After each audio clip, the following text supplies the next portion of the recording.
Friends, how are you all? आप सब कैसे हो? मैं आशा करता हूँ कि आप सभी अच्छे होंगे और अपनी पढ़ाई को अच्छे से कर रहे होंगे। फ्रेंड्स, अपन साइंस में पढ़ रहे थे। कल की क्लास में अपन ने अम्ल को देखा था, एसिड के बारे में जाना था।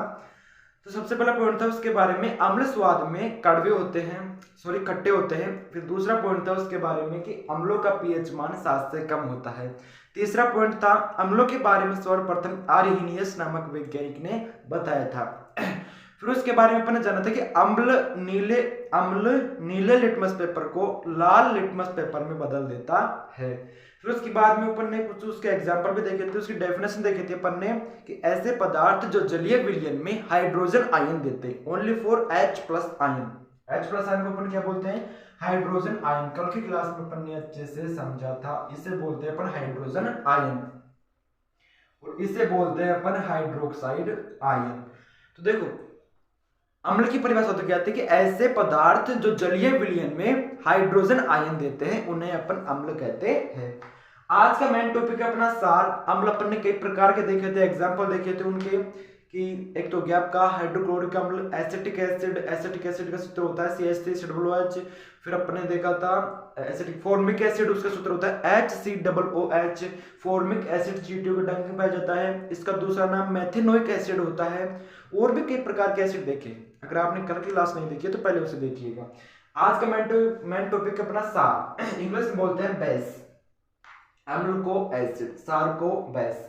फर्स्ट पॉइंट है इसके बारे में कि सार स्वाद में कड़वे होते हैं। अम्ल तो स्वाद में खट्टे होते हैं और सार स्वाद में कैसे होते हैं? कड़वे। तो क्षार स्वाद में कड़वे होते हैं। सेकंड पॉइंट है, अम्ल ने तो नीले लिटमस पेपर को लाल लिटमस पेपर में बदला था, लेकिन सार क्या करेगा? लाल लिटमस पेपर को नीले लिटमस पेपर में बदल देता है।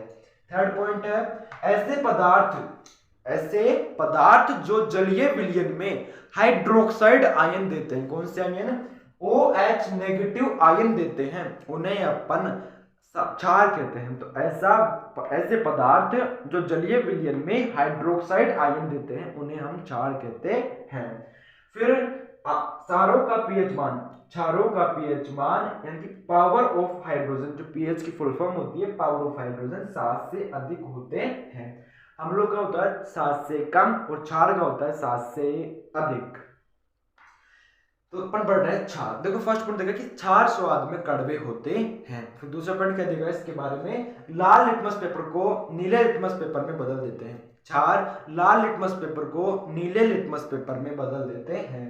थर्ड पॉइंट है, ऐसे पदार्थ जो जलीय विलयन में हाइड्रोक्साइड आयन देते हैं। अम्लों ने तो हाइड्रोजन आयन दिया था और क्षार क्या देंगे आपके? ऐसे पदार्थ जो किसी जलीय विलयन में हाइड्रोक्साइड आयन देते हैं उन्हें अपन क्षार कहते हैं। फिर क्षारों का पीएच मान 7 से अधिक होता है।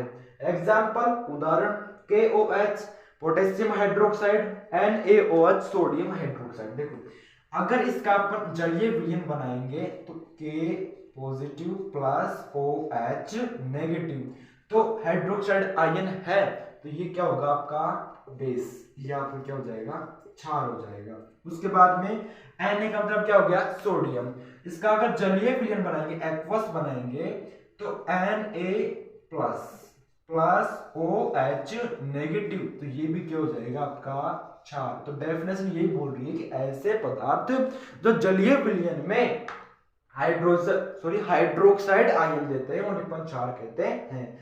अब अम्ल के लिए देख लो, अम्ल का जैसे कि हाइड्रोक्लोरिक अम्ल HCl, इसमें H प्लस Cl माइनस, तो क्या दे दिया उसने? Hydrogen ion. तो ये क्या हो गया आपका? एसिड हो गया। ये तो हो गया आपका एसिड, ये आपका एसिड हो गया क्योंकि इसने क्या दे दिया? H प्लस आयन यानी कि हाइड्रोजन आयन, और इसने क्या दे दिया? OH माइनस यानी कि हाइड्रोक्साइड आयन। तो ये क्या हो गया आपका? क्षार। तो KOH यानी कि पोटेशियम हाइड्रोक्साइड, NaOH यानी कि सोडियम हाइड्रोक्साइड। आई होप आपको समझ में आया होगा। एक बार लास्ट बार रिवीजन करते हैं। सार स्वाद में कड़वे होते हैं। लाल लिटमस पेपर को नीले लिटमस पेपर में बदल देते हैं। ऐसे पदार्थ जो किसी जलीय विलयन में हाइड्रोक्साइड आयन देते हैं, इस प्रकार उसे ही अपन क्षार कहते हैं। फिर क्षारों का पीएच मान 7 से अधिक होता है। एग्जाम्पल देख लिया, पोटेशियम हाइड्रोक्साइड, सोडियम हाइड्रोक्साइड, ये आपका हो गया एसिड का एग्जाम्पल। ठीक है, तो आज के लिए इतना ही, मिलते हैं अगले वीडियो में किसी नए टॉपिक के साथ। तब तक के लिए bye bye, take care, love you.